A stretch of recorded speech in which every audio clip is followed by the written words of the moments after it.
Nestled on the jagged cliffs of Greyweather Bay stood the old lighthouse, an imposing sentinel that had withstood decades of roaring storms and crashing waves. The structure, with its weathered stones and spiraling iron staircase, was as much a part of the coastline as the sea itself. For over a century, the lighthouse had been shrouded in local legend, whispered about in hushed tones by fishermen and villagers alike. They spoke of eerie lights flickering in its tower, long after it had been decommissioned, and the chilling cries of a woman carried on the salty winds. For Eleanor Marlowe, however, the lighthouse wasn't just an abandoned relic. It was her inheritance. The letter had arrived a week prior, a crisp and formal note informing her of her estranged great-uncle Gideon's passing and her sudden acquisition of his estate. She hadn't even known he existed, let alone that he had lived in the lighthouse. Eleanor was a historian by trade, drawn to mysteries of the past, but this inheritance stirred something deeper, a pull she couldn't explain, an almost magnetic need to uncover the truth about her enigmatic relative and the lighthouse's shadowed history. "Are you sure about this, Ellie?" asked Martin, her longtime friend and occasional partner on her more eccentric adventures. His tall frame leaned against the side of her car, arms crossed skeptically. "This place gives me the creeps already, and we haven't even stepped inside." Eleanor brushed her auburn hair out of her face and smiled. "You don't have to stay if you don't want to, but I'm going in. There's something about this place. It feels like it's waiting for me." Martin sighed, running a hand through his dark curls. "Fine, but if we find any ghosts, you owe me dinner." As they approached the lighthouse, the air seemed to shift. The usual salty tang of the ocean was heavier here, tinged with a metallic sharpness that made Eleanor shiver despite the summer heat. The towering black door groaned as she pushed it open, revealing a cavernous interior lit by slivers of light filtering through the salt-encrusted windows. Dust motes danced in the air, and the faint scent of mildew clung to the walls. "Charming," Martin muttered, his voice echoing. He glanced at a portrait hanging crookedly near the entrance, a severe, looking man with piercing eyes and a grim expression. "That must be Uncle Gideon. He looks like he'd haunt this place just out of spite." Eleanor stepped closer to the painting, her breath catching in her throat. She couldn't explain it, but she felt as though the man's eyes followed her, his gaze both accusatory and pleading. Beneath the portrait, a brass plaque read, "Keeper Gideon Marlowe, 1923 to 1987. The next few hours were a blur of exploration and discovery. The living quarters, cramped and Spartan, revealed little of Gideon's personality. A few books, some faded nautical charts, and a collection of curious trinkets that seemed to have no rhyme or reason. But the real intrigue lay in the tower. As they ascended the spiral staircase, each step creaked with an almost human protest. The higher they climbed, the more Eleanor felt an inexplicable weight pressing on her chest, as though the air itself thickened with unseen tension.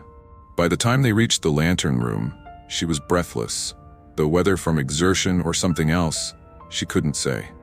The room was dominated by the great lens, its faceted glass gleaming like a jewel in the dim light.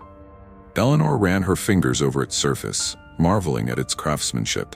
But her attention was soon drawn to something far less ordinary, a journal lying open on a small table, its pages filled with tight, spidery handwriting. "Looks like Uncle Gideon kept some secrets," Martin said, peering over her shoulder. Eleanor read aloud. "The light must never go out. It keeps her at bay. She is always watching, always waiting. If the light fails, I fear she will claim me as she has claimed the others." A sudden gust of wind rattled the glass panes, and Eleanor's heart leapt into her throat. She turned to the window and saw nothing but the endless expanse of the sea. Yet for the briefest moment, she thought she saw a figure standing at the edge of the cliff, a woman in a white dress, her face obscured by shadow. "Did you see that?" she whispered. Martin frowned. "See what?" Eleanor hesitated, her pulse pounding. "Nothing. It's probably just my imagination." But deep down she knew it wasn't. Something or someone was watching. The first night in the lighthouse was restless.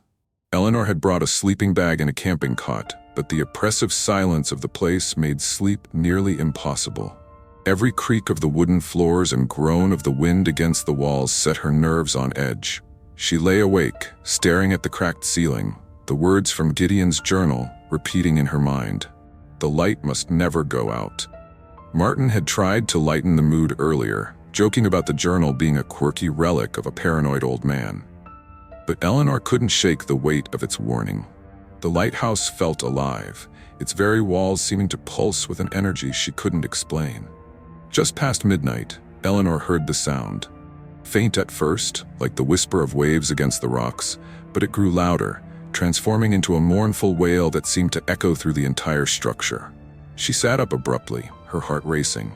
"Martin?" she hissed, shaking his shoulder. He groaned and turned over. "What now?" "Listen." The wail came again, this time accompanied by the distant sound of footsteps on the spiral staircase. Eleanor grabbed the flashlight beside her cot and stood, her pulse pounding in her ears. "Maybe it's just the wind," Martin said, though his voice lacked conviction. "Wind doesn't have footsteps," Eleanor shot back. Together, they made their way to the base of the staircase. The sound had stopped, leaving an eerie stillness in its wake. Eleanor shone the flashlight up the stairs, but nothing moved. She glanced at Martin, who looked as pale as she felt. "Do we go up?" she whispered. "Do we have a choice?" He replied grimly. As they ascended, the air grew colder, and the metallic tang Eleanor had noticed earlier became almost suffocating. When they reached the lantern room, it was empty, but the lens was no longer still. It rotated slowly, casting fractured beams of light across the room. "That's impossible," Martin muttered. "There's no power here." Eleanor stepped closer to the lens, mesmerized by its movement. "It's not impossible," she said, her voice barely audible. "It's something else." Suddenly, a sharp knock echoed through the room, and both of them spun around. The sound had come from the window. Eleanor's breath caught as she saw the figure again, the woman in white standing at the cliff's edge. This time, her face was visible, pale and gaunt, with hollow eyes that seemed to pierce through the glass and into Eleanor's soul. The woman raised a hand, pressing it against the window from the outside. Her lips moved, but no sound came out. Eleanor stumbled backward, nearly colliding with Martin. "Do you see her?" Martin nodded, his face ashen. "Yeah, I see her." Before they could react, the woman vanished, dissolving into the night like mist. Eleanor rushed to the window, but there was no trace of her, only the dark expanse of the ocean and the jagged rocks below. "Who was that?" Martin asked, his voice shaking. "I don't know," Eleanor replied, "but I think she's why Gideon was so afraid." Back downstairs, they pored over the journal, searching for clues. The entries were increasingly erratic, chronicling Gideon's descent into paranoia. He wrote of the woman, calling her the Watcher, and described how she appeared every night, growing closer each time. He believed the light kept her at bay, but it was clear he hadn't fully understood her intentions, or the cost of keeping her away. One entry stood out among the rest. "She doesn't want the light. She wants me. The others failed to appease her, but I cannot fail. I mustn't." "What does he mean, the others?" Martin asked, frowning. Eleanor shook her head. "I don't know, but it sounds like he wasn't the first keeper to deal with this. Maybe she's been here as long as the lighthouse." The idea chilled her. The lighthouse, with its long and storied history, had likely seen countless keepers over the decades. How many of them had faced the same terror Gideon described, and how many had failed? As dawn broke, painting the cliffs in hues of gold and crimson, Eleanor made a decision. She couldn't leave, not yet. She had to know more, to uncover the truth behind the haunting and the woman in white. "Martin," she said, her voice firm, "I'm staying. If you want to leave, I'll understand." He looked at her for a long moment before sighing. "I knew you'd say that, and I'm not letting you do this alone." A small smile tugged at her lips. "Thanks." But as she gazed out at the ocean, she couldn't shake the feeling that the lighthouse wasn't just a place. It was a trap, one she might not escape. The next few days passed in a blur of restless research and uneasy nights. Eleanor pored over Gideon's journal, trying to piece together the fragments of his fear. Meanwhile, Martin explored the village, hoping to find someone who could shed light on the lighthouse's dark history. The locals were hesitant to talk, their expressions guarded whenever the subject came up. Most of them just muttered something about curses and refused to say more, Martin reported one evening, tossing his jacket over a chair. But one guy, an old fisherman named Tobias, said something interesting. He mentioned a woman named Isolde. Isolde? Eleanor repeated, the name foreign on her tongue. Martin nodded. According to Tobias, she was the wife of the first lighthouse keeper back in the 1800s. Legend has it she drowned herself in the bay after her husband disappeared under mysterious circumstances.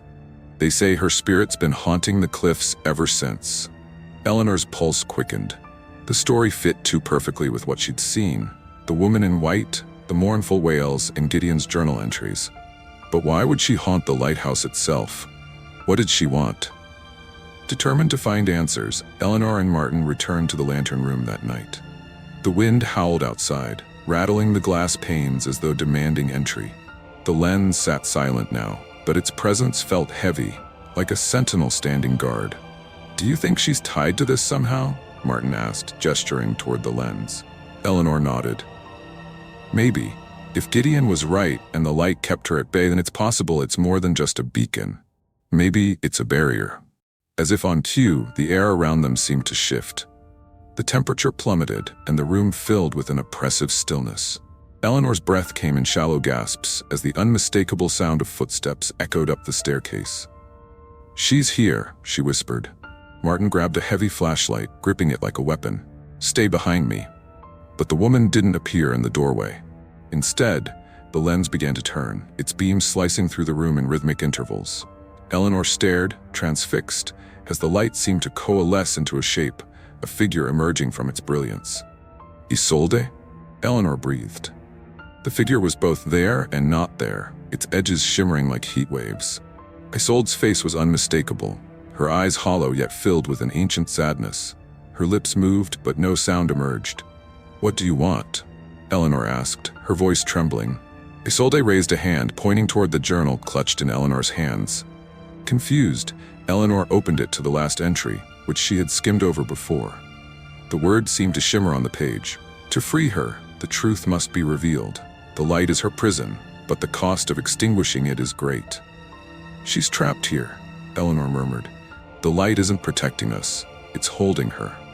Martin looked at her incredulously. "You're saying we're supposed to shut it off? Didn't Gideon spend his whole life warning against that?" Eleanor's mind raced. If the light truly was a prison, then it had likely been placed there by the first lighthouse keeper, or someone who wanted to hide the truth about Isolde's death. But the journal warned of a cost. What could that mean? Isolde's figure began to fade, her form unraveling like mist in the wind. She reached out toward Eleanor, her expression pleading. "Wait!" Eleanor cried, but Isolde vanished, leaving the room cold and empty once more.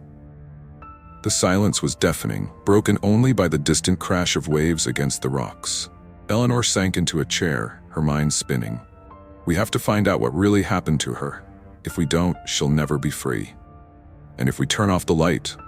Martin asked. Eleanor hesitated, the weight of the decision pressing down on her. "I don't know, but I don't think we have a choice." The following morning, they returned to the village, armed with Gideon's journal and questions about Isolde. Tobias was reluctant to speak at first, but the sight of the journal seemed to change his mind. "Isolde wasn't just some poor woman who drowned herself," Tobias said, his voice low and gravelly. "She was accused of witchcraft after her husband disappeared. The townsfolk blamed her for the storms and the shipwrecks. They burned her at the stake, right there on the cliffs." Eleanor's stomach turned. "And the lighthouse? They built it afterward, claiming it was to guide ships, but I think it was to keep her spirit bound," Tobias said. The light was their way of keeping her wrath at bay. As they drove back to the lighthouse, Eleanor felt a mix of anger and sorrow. Isolde hadn't been a vengeful ghost or a monster. She had been a victim. Her spirit had lingered, not out of malice, but because of the injustice done to her. "We have to help her," Eleanor said firmly. Martin glanced at her, his jaw tight. "And if helping her means paying that cost Gideon warned about?" Eleanor didn't answer. Deep down, she knew the answer would come soon enough, and it would change everything. The final night in the lighthouse was eerily calm, as if the storm that had been brewing since Eleanor arrived had reached an ominous stillness. The waves lapped gently against the cliffs, the wind barely a whisper. It was as though the world itself held its breath for what was to come. Eleanor stood in the lantern room, staring at the great lens. The journal lay open on the table, Gideon's warning etched into her mind. The light is her prison, but the cost of extinguishing it is great. Martin entered, carrying a lantern. I checked the generator. If we're really doing this, it'll take just one switch to kill the light. He paused, his face clouded with worry. Are we sure about this, Ellie? Once it's done, there's no going back. She looked at him, her resolve firm. Isolde was murdered, Martin. They used this light to trap her spirit, to erase her story and bury the truth. If we don't set her free, she'll never find peace. Martin sighed, running a hand through his hair. And what happens to us if this goes wrong? Eleanor turned back to the lens, her reflection fractured in its glass. We'll deal with that when it happens. The two of them descended the staircase, the silence between them heavy with unspoken fears. At the base of the lighthouse, Martin paused by the generator. His hand hovered over the switch. Last chance, he said, glancing at Eleanor. She nodded. Do it. With a reluctant flick, Martin cut the power. The light above them faltered, then went dark, plunging the lighthouse into shadow. The air seemed to shift immediately, growing colder and heavier. A low hum resonated through the walls, a sound that seemed to vibrate in their very bones. Eleanor felt it before she saw it, a presence unlike anything she'd ever encountered. The room grew impossibly dark, the shadows writhing and coalescing into a form. Isolde stood before them, no longer a shimmering apparition, but a fully realized figure. Her dress billowed as though caught in an unseen wind, her hollow eyes now ablaze with a cold, otherworldly light. You have freed me, Isolde said, her voice echoing as though it came from everywhere at once. But freedom comes with a price. Eleanor stepped forward, her heart hammering in her chest. We know what they did to you. We know how they used this place to trap you. You didn't deserve any of it. Isolde tilted her head, her expression unreadable. And yet, the light was not only my prison, it was your protection. Without it, I am unbound. Are you prepared for what that means? What do you want from us? Martin asked, his voice trembling. Isolde's gaze shifted to him, and he flinched under its weight. Justice, she said simply. Those who wronged me are long gone, but their bloodline remains. They live, free of guilt, while I rotted in darkness. My vengeance will be swift, and it will not be stopped. Eleanor's blood ran cold. Isolde, listen to me. Vengeance won't bring you peace. It will only tether you to this world longer. Isn't that what they wanted, to keep you here bound to your pain? For a moment, Isolde faltered, the light in her eyes dimming. Pain is all I have known, she said softly, but your words hold truth. The room seemed to grow brighter, the oppressive darkness receding. Eleanor took a cautious step closer. Let us help you move on. We can tell your story, make sure the world knows what was done to you. You don't have to carry this alone anymore. Isolde looked at Eleanor for a long moment. The rage in her face softened, replaced by a deep, aching sorrow. If you speak for me, the world may remember, but the cost must still be paid. Eleanor's heart sank. What cost? The light, Isolde said. Its power kept me bound, but it also protected this place. Without it, the sea will claim what the cliffs cannot hold. Martin's eyes widened. You mean the lighthouse will collapse? Isolde nodded. And with it, all who remain within. Eleanor exchanged a panicked look with Martin. We have to go, now. As they raced down the staircase, the walls began to groan, cracks spidering through the stone.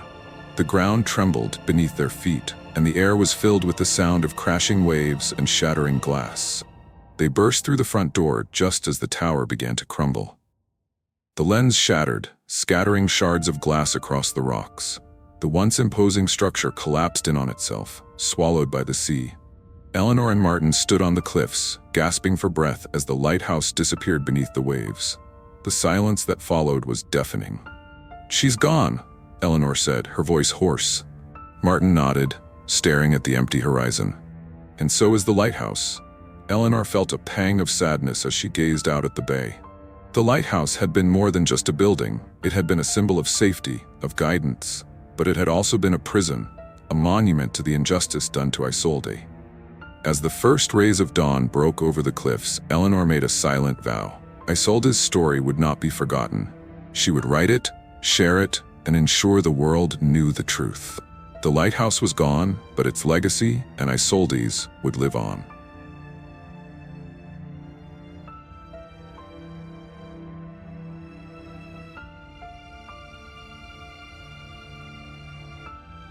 The sea was a vast, tumultuous expanse, its waves pounding relentlessly against the jagged cliffs. Beneath a moonless sky, a figure trudged along a narrow path, the hem of her coat whipping violently in the wind. Clara Hensley had come to the remote coastal village of Greyhaven in search of answers, and perhaps an escape. Her late uncle, the enigmatic maritime historian Elias Hensley, had bequeathed her the old lighthouse, a crumbling relic perched precariously on the edge of the cliffs. Locals whispered of curses, of strange lights in the dead of night, but Clara was undeterred. She needed solitude, and the lighthouse seemed the perfect sanctuary. The air was thick with salt and decay as Clara approached the towering structure. The lighthouse loomed like a sentinel, its once white facade now streaked with algae and weathered to a sickly gray. Its glass lantern room glinted faintly in the darkness, though no light had shone from it in decades. She pushed open the heavy wooden door, its creak echoing like a mournful sigh.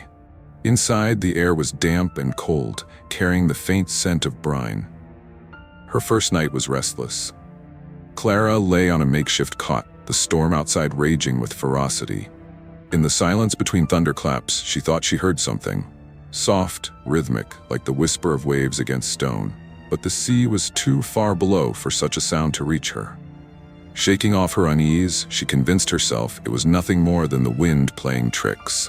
The following morning, Clara ventured into the village to gather supplies.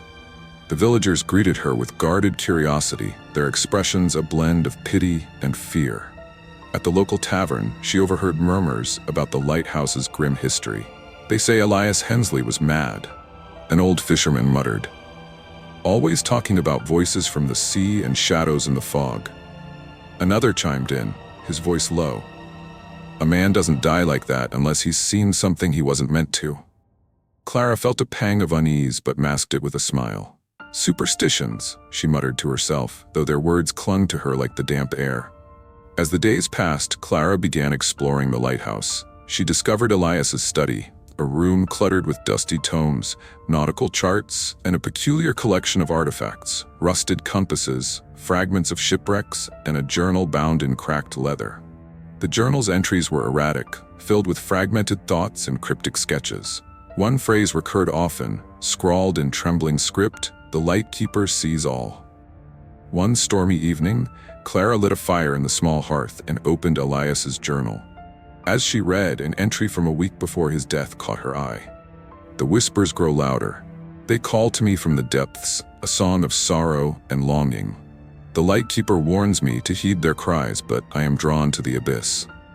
Suddenly, the fire dimmed, casting the room into shadow. Clara froze, the hair on her neck prickling. From the corner of her eye, she thought she saw movement, a flicker of something pale and fleeting. When she turned, the room was empty. Later that night, Clara woke to the sound of footsteps echoing through the lighthouse. They were deliberate, heavy, ascending the spiral staircase toward the lantern room. Grabbing a lantern, she followed the sound, her heart pounding. At the top, she found nothing. The room was deserted, the old glass panes rattling in the wind. But etched into the dust on the floor was a single word: leave. Clara spent the next day in a haze of unease. The word leave, etched in the dust, haunted her, though she tried to dismiss it as a figment of her imagination. Yet, the evidence was undeniable. Someone, or something, was trying to send her a message. Determined to uncover the truth, she threw herself into Elias's journal, hoping its cryptic entries might shed light on the lighthouse's mysteries. The entries grew darker as she read on. Elias had become obsessed with the Lightkeeper, an entity he claimed resided within the lighthouse itself. He wrote of hearing whispers during storms, of seeing figures in the fog that vanished when approached. One passage struck Clara with particular intensity. "The keeper guards the secrets of the sea. Those who seek the light must face the depths, but beware the cost. What is taken can never be returned." Clara shivered, her fingers trembling as she turned the page. Beneath the entry, a crude sketch showed a figure standing at the edge of the cliffs, the ocean roiling below. Above it loomed the lighthouse, its beam piercing the darkness, though no lantern had burned within for decades. That night, the storm returned, fiercer than before. Rain lashed against the windows, and the wind howled like a chorus of mournful wails. Clara lay awake, clutching the journal to her chest. Then she heard it again, the footsteps. They started at the base of the lighthouse, steady and deliberate, growing louder as they ascended. She grabbed her lantern and crept to the spiral staircase. "Who's there?" she called, her voice shaking. There was no reply, only the relentless echo of footsteps. When she reached the lantern room, she found it empty as before. But this time the air felt charged, as if the storm had seeped into the very walls. The glass panes rattled violently, and Clara felt an overwhelming sense of being watched. Then, out of the corner of her eye, she saw it, a shadow moving across the wall, though there was no source of light to cast it. "Show yourself," she demanded, her voice cracking. The shadow paused, then shifted, elongating until it resembled a figure cloaked in darkness. A faint, almost melodic whisper filled the room, growing louder until it was unmistakable. "Leave.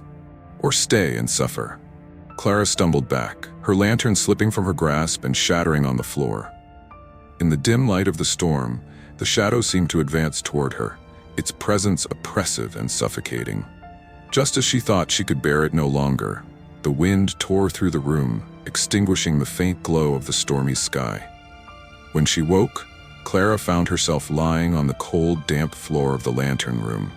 The shadow was gone, and the storm had subsided. She descended the staircase on unsteady legs, her mind racing.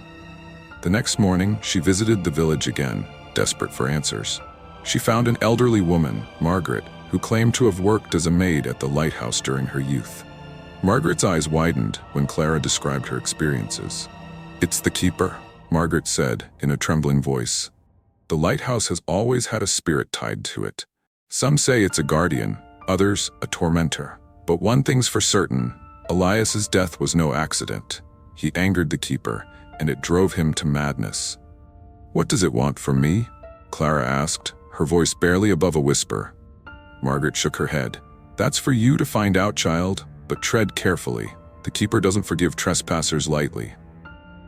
Clara returned to the lighthouse more determined than ever. She spent hours in Elias's study, poring over every book and artifact. She discovered a hidden compartment in his desk containing a map marked with symbols she couldn't decipher. Beside it was a fragment of a letter, the ink smudged but legible. "I have seen the light in the depths. It calls to me, beckoning with promises as of knowledge and power. But the cost is too great. Beware the keeper. It is not what it seems." That night, as Clara prepared for bed, she noticed something strange. The shattered remains of her lantern from the previous night were gone, as if they had never existed. In their place was a single, unlit candle. Beside it lay a matchbox, and scrawled on the table in ash were 2 words, "Light it." Clara stared at the words scrawled in ash on the table, her breath catching in her throat. The command was both ominous and irresistible. Her hand trembled as she reached for the matchbox, her mind racing with questions. What would happen if she obeyed? What would happen if she didn't? Taking a deep breath, she struck a match and touched the flame to the wick of the candle. It flickered to life, casting long, wavering shadows across the room. For a moment, nothing happened.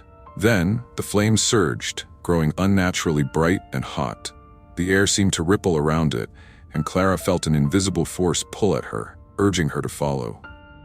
The light from the candle guided her to the spiral staircase. She climbed slowly, each step echoing with a metallic ring. When she reached the lantern room, the candle's flame flared, illuminating the space in a pale, ghostly glow. Clara gasped as she saw the words etched into the glass panes of the room, glowing faintly in the light. "The Lightkeeper sees all." Before she could react, the flame of the candle extinguished itself, plunging the room into darkness. Clara fumbled for her lantern, but a soft glow appeared in the center of the room, a spectral figure shrouded in light. It was neither man nor woman, its form shifting and indistinct. "Why have you come here?" the figure asked, its voice resonating like the crash of distant waves. Clara mustered her courage. "I came because this lighthouse was left to me. I wanted to understand my uncle's work and his death." The figure's glow dimmed for a moment as though contemplating her words. "Your uncle sought what was forbidden," it said. "He dared to seek the secrets of the deep, the knowledge guarded by the keeper. His curiosity was his undoing." "What secrets?" Clara pressed. "What did he find?" The figure's glow flickered and its voice grew colder. The keeper's light reveals the truth of the sea, but truth is a double-edged sword. Elias Hensley saw what lies beneath, the souls of the lost, the forgotten, and the forsaken. He could not bear the burden of their cries. Clara's heart pounded. I don't want to disturb anything. I just want to know the truth. Why is the keeper haunting me? The figure leaned closer, its light seeping into the very walls of the room. The keeper does not haunt, it warns. You have lit the candle, and now the path is set. To find the truth, you must descend into the abyss. Before she could ask what it meant, the figure vanished, leaving Clara alone in the lantern room. The storm outside intensified, and a low, mournful wail echoed through the lighthouse. The next morning, Clara discovered another journal entry from Elias, one she had somehow missed before. It described a cavern beneath the cliffs, accessible only during low tide. Elias had been convinced it was the source of the keeper's power. Driven by both fear and determination, Clara decided to find the cavern. She waited for low tide and made her way down the treacherous path to the beach. The air was thick with the stench of seaweed and salt, and the sound of the waves crashing against the rocks was deafening. The entrance to the cavern was narrow, almost hidden among the jagged cliffs. Clara squeezed through, her lantern casting eerie shadows on the damp walls. The further she ventured, the colder the air became. The cavern opened into a vast chamber, its walls glistening with moisture. At the center was a pool of water, impossibly still and black as ink. Clara knelt at the edge of the pool, her reflection shimmering faintly in the dim light. She felt a strange pull, as if the water was calling to her. Against her better judgment, she dipped her hand into the pool. The water was icy, sending a jolt up her arm. The moment her fingers broke the surface, the cavern was filled with a deafening roar. The pool erupted, and from its depths rose the same spectral figure she had seen in the lighthouse. Its form was more distinct now, its eyes glowing with an otherworldly light. You have crossed the threshold, it said, its voice echoing through the chamber. The keeper's truth is not meant for mortal eyes. Turn back or face the consequences. But Clara's curiosity had grown into something more, an obsession. I need to know, she said, her voice trembling but resolute. I need to understand what my uncle found. The figure loomed over her, its light pulsating. Then prepare yourself, it said, for what you see cannot be unseen. The pool began to glow, and the chamber was filled with images, ghostly ships sinking beneath raging seas, sailors' faces twisted in terror, and shadowy figures lurking in the deep. Clara's mind reeled as the visions overwhelmed her, a cacophony of screams and whispers echoing in her ears. And then, just as suddenly as it began, the visions ceased. The figure vanished, leaving Clara alone in the cavern, her breath ragged and her heart pounding. She knew she had seen only a fraction of the keeper's truth, but it was enough to change her forever. Clara staggered out of the cavern, her mind a whirlwind of fragmented images and echoes of despair. The tide was rising, forcing her to hurry up the rocky path before the waves claimed the entrance. She reached the lighthouse just as the storm broke, the rain drenching her to the bone. Inside, the air felt heavier than ever, as though the lighthouse itself had absorbed the weight of what she had seen. She collapsed onto the floor of Elias's study, her soaked clothes clinging to her as she tried to piece together the meaning of the keeper's visions. What had her uncle sought to understand, and why had it consumed him? Her eyes fell on the map she had discovered earlier. The symbols she couldn't decipher now seemed eerily familiar, their shapes echoing the sigils she had seen etched into the walls of the cavern. Clara traced her finger over the map, feeling a growing sense of unease. The map was not of Greyhaven's coast, but of something much larger, the depths of the ocean itself. As the storm raged outside, Clara began to hear it again. The whispers. They rose and fell like the tide, their cadence matching the rhythm of the waves. This time, though, they weren't faint or fleeting. They were clear and deliberate. Return to the light. She looked toward the spiral staircase leading to the lantern room. The keeper had warned her, but the visions had awakened something in her, a relentless need to understand. Gripping Elias's journal, she ascended the stairs once more, her footsteps heavy with both fear and determination. The lantern room was different now. The air hummed with energy, and the glass panes glowed faintly, casting distorted reflections of Clara's face. She set the journal down on the floor and turned toward the dormant lantern. "You brought me here," she said aloud, her voice trembling. "Show me everything. I'm not afraid anymore." The room fell silent. Then, without warning, the lantern burst to life, its beams slicing through the stormy night. The light was impossibly bright, filling the room and blinding Clara. She shielded her eyes, but the light seemed to penetrate her very being. In the glow, the keeper appeared, its form more solid and human-like now. Its face was obscured, but its presence was overwhelming. "You seek the truth," it said, its voice resonating with a mix of sorrow and warning. "But the truth is a burden no mortal can bear." Clara stepped forward, her fear replaced by a desperate resolve. "You've haunted me since I arrived. You've shown me fragments. Now I want it all." The keeper extended a hand, its fingers shimmering like liquid light. "Very well," it said, "but know this, the light reveals all, not just what lies beneath, but what lies within." Before Clara could question the warning, the keeper's hand touched her forehead. The light engulfed her, and she was transported into a world of memories and visions. She saw Elias, standing where she now stood, his face twisted with anguish as he peered into the beam of the lantern. She saw the sailors whose cries had filled the cavern, their souls trapped beneath the waves, bound by their unfinished stories. And then she saw herself. Her reflection stared back at her, fractured and distorted, each piece revealing a hidden truth. Her guilt over abandoning her family, her fear of being forgotten, her insatiable need to prove herself.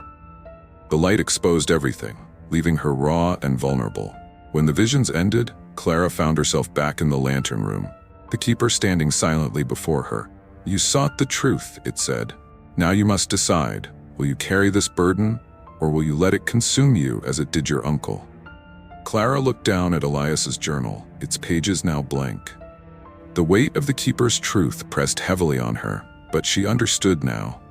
The lighthouse wasn't just a beacon for sailors, it was a gateway, a place where the line between the living and the lost blurred. "I won't let it consume me," she said, her voice steady. "I'll carry it. I'll protect this place and those it watches over." The keeper's form began to fade, its light dimming. "Then you are the light keeper now," it said. "Guard the light, and it will guard you." As the storm subsided, Clara descended the spiral staircase, her heart heavy but resolute. The whispers were gone, replaced by a deep, almost comforting silence. She looked out at the sea, its surface calm and reflective. The old lighthouse stood as it always had, a sentinel against the darkness. And now, it had a new keeper. Clara knew her life would never be the same, but she also knew she had found her purpose.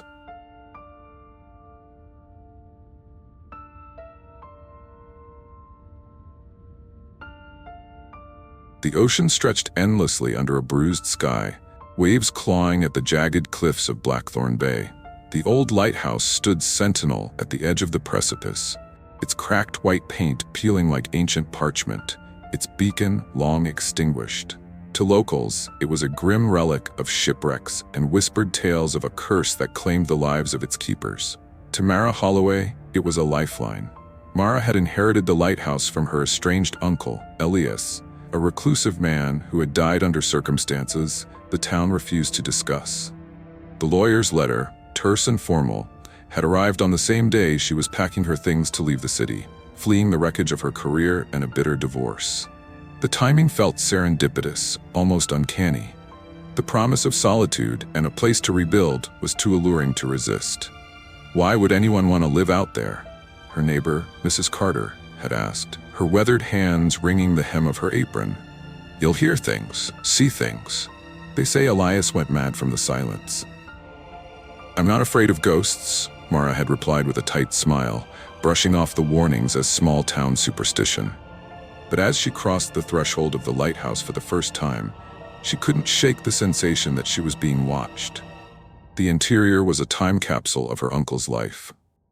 A cluttered study filled with yellowed maps and nautical charts, a small cot with an old quilt folded at the foot, and shelves lined with books on maritime lore. At the center of the room stood a desk, its surface littered with cryptic notes written in Elias's spidery handwriting. One phrase was repeated over and over: "The light must never go out." The first night, Mara slept fitfully, lulled by the distant roar of the waves and unnerved by the groaning timbers of the lighthouse. She woke to the sound of footsteps above her, slow and deliberate. Her heart pounded as she grabbed the flashlight she'd placed by her bed. The staircase spiraled upward like the throat of some great beast, each step creaking under her weight. "Hello?" she called, her voice echoing in the emptiness. No reply. At the top, the lantern room was empty, save for the rusting apparatus of the beacon.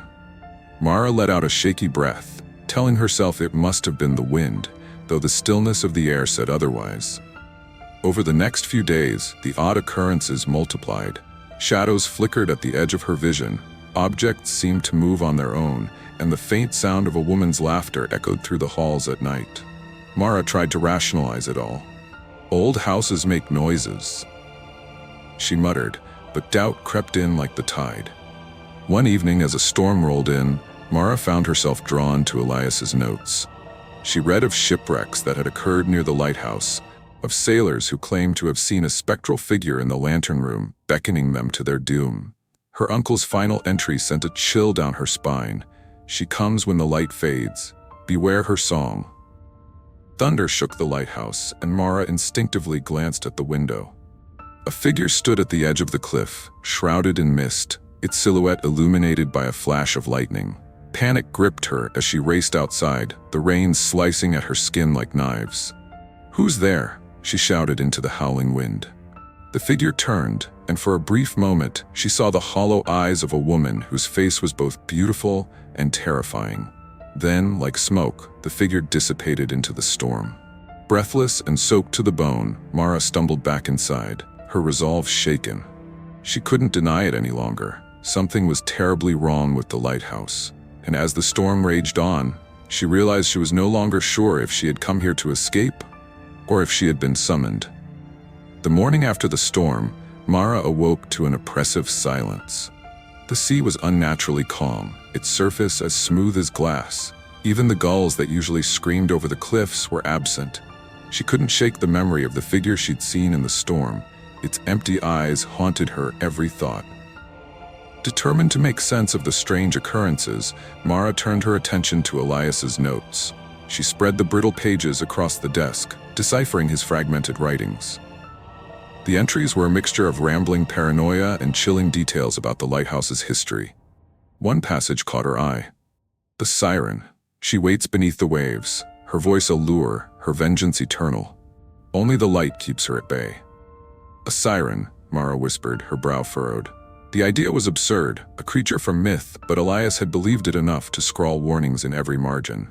Her skepticism warred with the evidence mounting around her. If nothing else, she needed answers.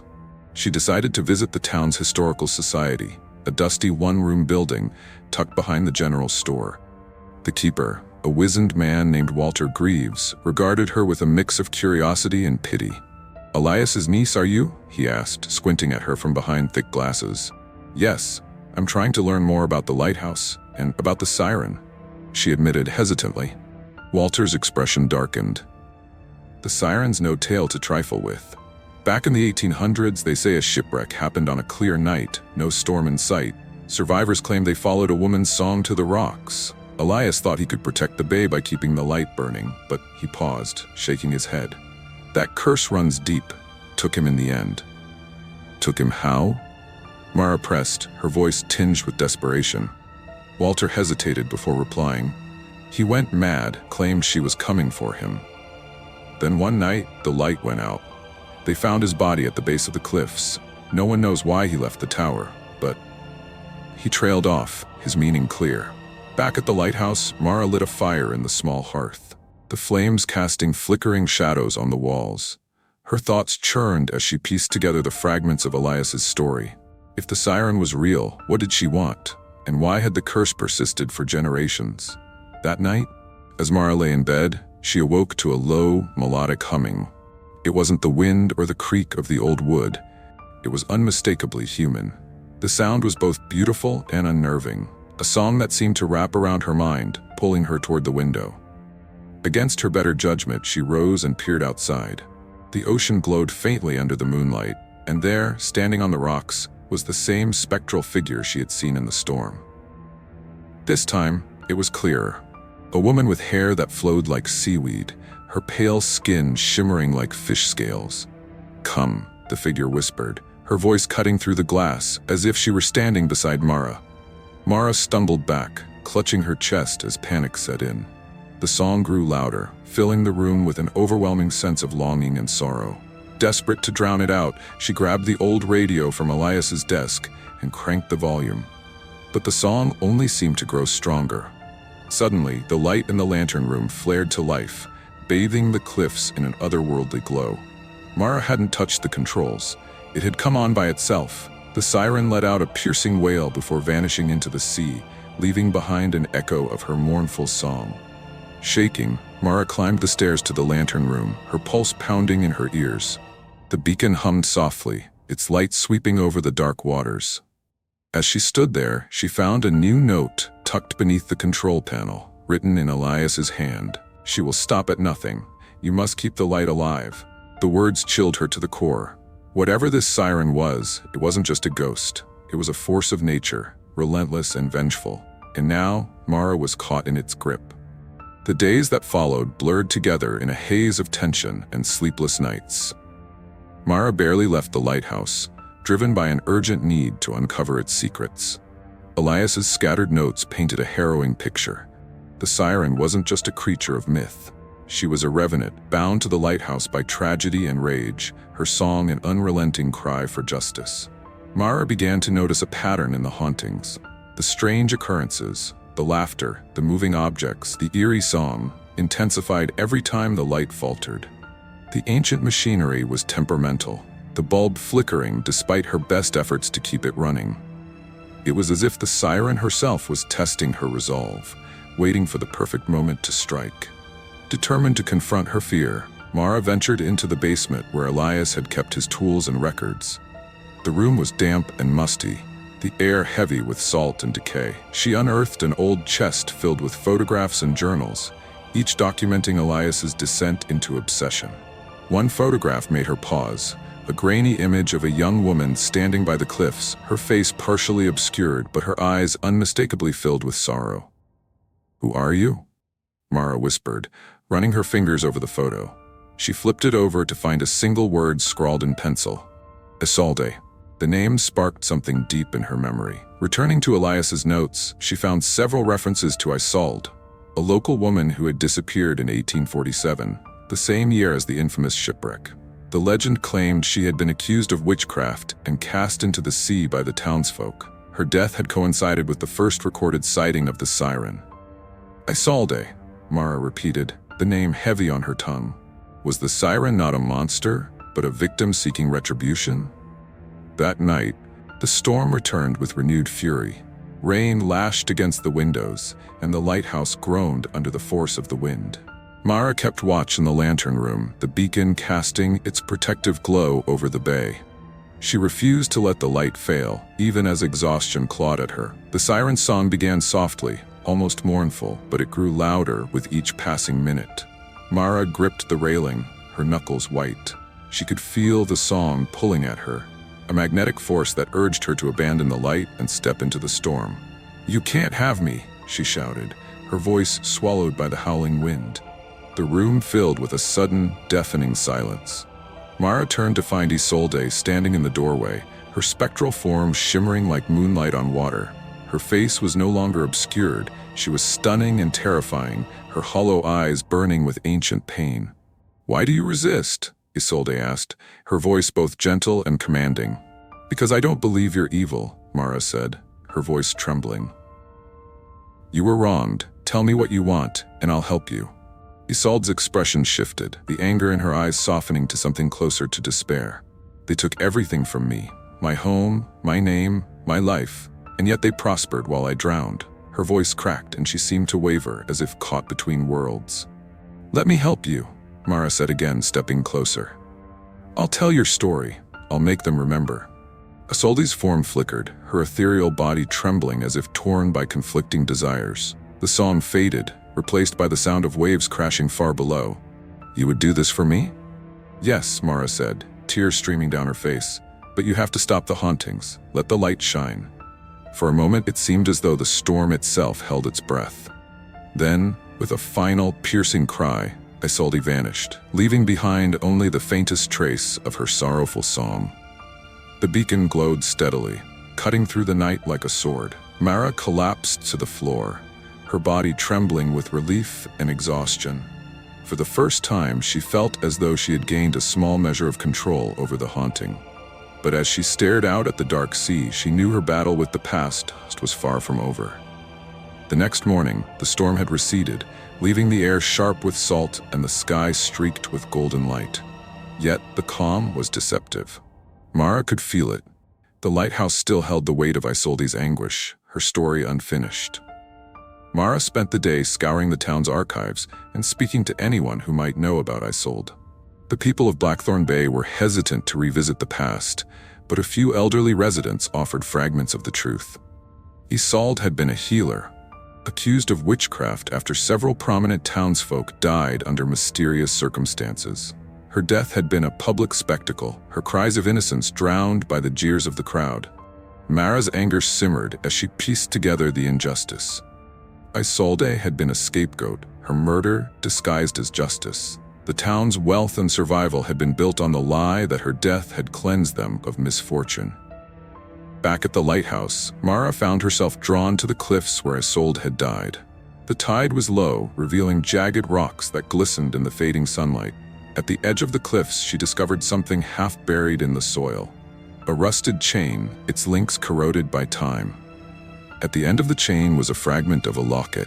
Mara pried it open, revealing a miniature portrait of a young man with kind eyes. On the back was an inscription, "Forever yours, James." Mara's breath caught.